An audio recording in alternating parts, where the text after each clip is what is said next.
안녕하세요. 현학봉입니다. 반갑습니다. 오늘도 지난번 동영상들에 이어서 제5차 건설산업 진흥기본계획에 대한 이야기를 이어가겠습니다. 오늘부터가 5차 기본계획의 내용을 다룬다, 이렇게 이해를 하시면 되겠습니다. 그래서 오늘은 기본계획의 방향에 대해서 말씀드릴 텐데요. 첫 번째가 비전과 목표인데, 비전은 공정경제에 기초한 건설산업 혁신, 이게 두 개입니다. 그러니까 공정한 경제, 이 문재인 정부가 들어서서 가장 강조하고 있는 것이 이제 공정경제죠.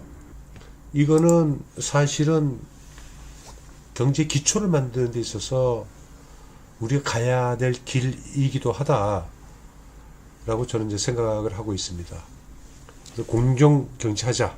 그 다음에 건설산업 혁신하자. 그래서 성장의 기틀을 마련하자. 이것이 5개년 계획의 비전입니다. 이제 기본 방향은 뭐냐면 산업구조 개편하겠다. 그리고 불공정 해소를 통해서 공정한 성장 기반. 이게 이제 공정경제죠. 공정경제. 그러한 시장 환경을 조성하고, 그 다음에 글로벌 시장에 대한 전략적 진출하고 기술 혁신을 통한 성장 동력을 확보하자. 예, 어떤 교육이나 다 마찬가지지만 구호 떠드는 거, 말하는 거는 다 그럴듯합니다. 지금까지 이제 이번이 5차 계획인데요. 4차 계획까지도 사실 비전과 방향성은 상당히 거창했다. 이것이 실질적으로 우리 민간과 그 관주도의 건설 산업에 얼마나 영향을 주었느냐라고 하는 것은 좀 따져보아야 될 문제고, 우리가 이제 건설 산업을 바라볼 때 우리 크게 보면 두 개의 틀로 나누어 생각해 봐야 됩니다. 하나는 국내 건설 산업이 있고, 하나는 해외 건설 산업. 이 두 축을 나누어서 항상 생각하셔야 돼요. 그리고 이 두 개를 어떻게 끌어올릴 거냐라고 하는 관점에서 이 기본 계획도 우리가 좀 쳐다볼 필요가 있다, 이렇게 말씀드리고요. 그리고 이 기본 계획, 5차 기본 계획은 3대 목표가 있고, 그 다음에 9개 중점과제가 있습니다. 그리고 요 밑에, 중점과제 밑에는 또 요 옆 페이지에 보시면 20개의 추진 방안들로 구성되어 있습니다. 그래서 다음번 동영상부터는 요 구체적인 중점 과제에 대해서, 이게 9개잖아요. 그래서 9개의 동영상으로 소개를 해드릴까 합니다. 이걸 보면 목표는 산업구조의 경쟁력을 강화시키자, 이거고요. 그 다음에 공정한 동종 성반, 공정경제 하자는 거고요. 그 다음에 중장기 성장 동력을 확보하자. 요 세 가지 목표인데, 이 첫 번째 목표, 산업구조의 경쟁력 강화하고 중장기 성장 동력 확보는 목표로 봐서도 이게 중복되는 이야기가 아닌가 하는 생각을 하는데, 어쨌든 꼭지는 나눠놨고요. 그 다음에 중점 과제도 나눠놨습니다.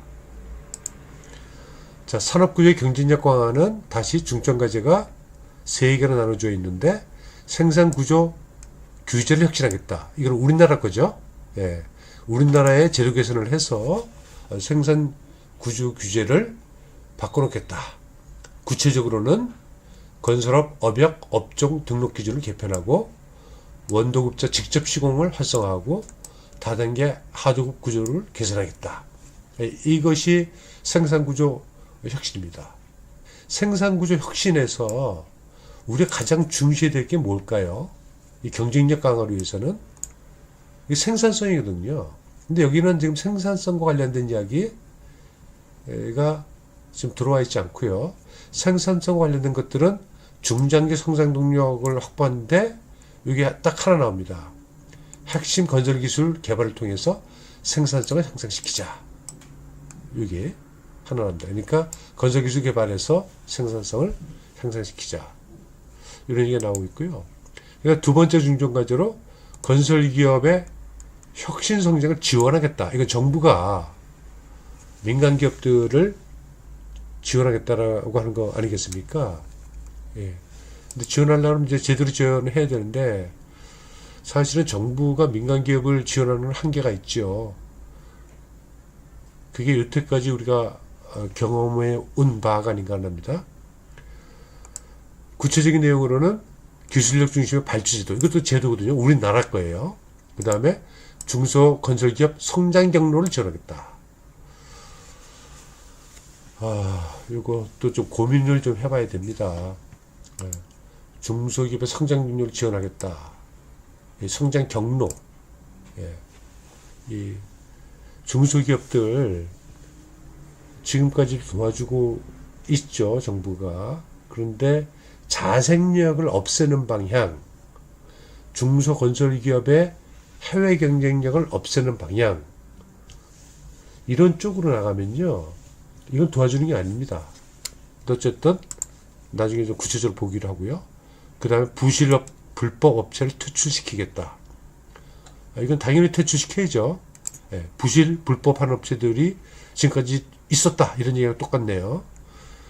그 다음에 공정한 동장 성반 기업을 마련하겠다라고 하는 목표 밑에는 또 세 가지 중점 과제가 있습니다. 일자리 개선하겠다.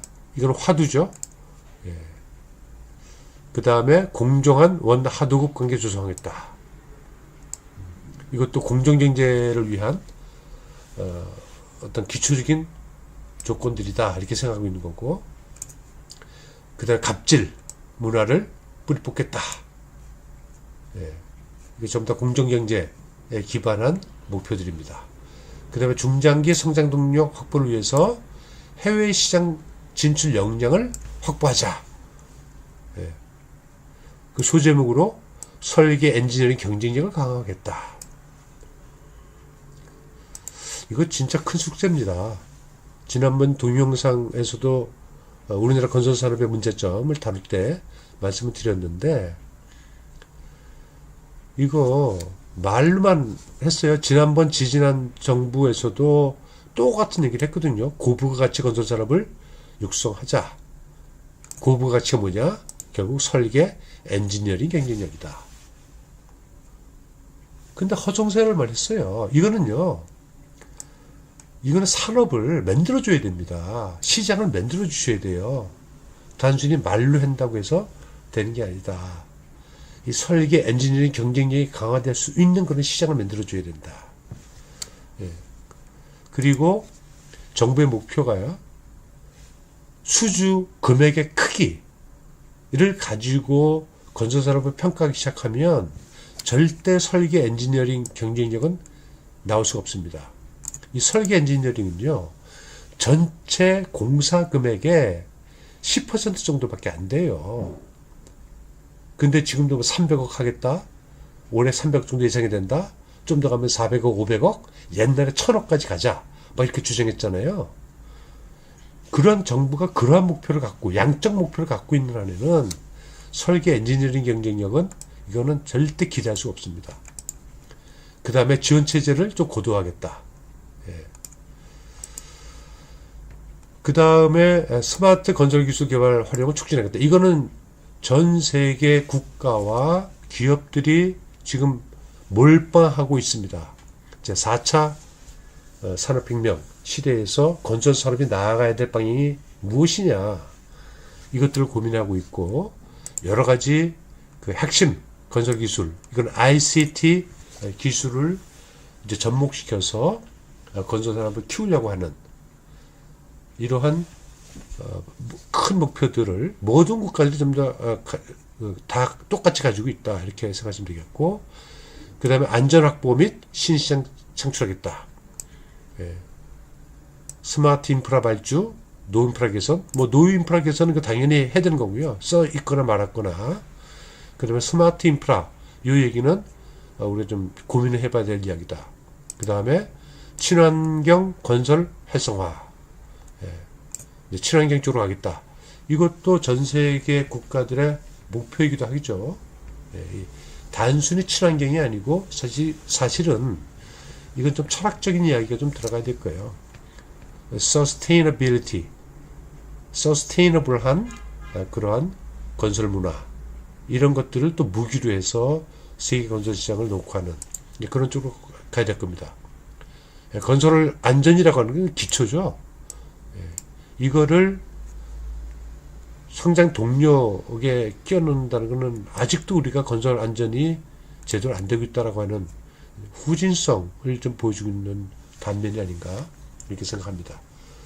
그래서 간단하게 좀 알아봤고요. 다음 동영상부터는 중점 과제별로 하나씩 우리가 좀 살펴보는 것으로 하겠습니다. 감사합니다.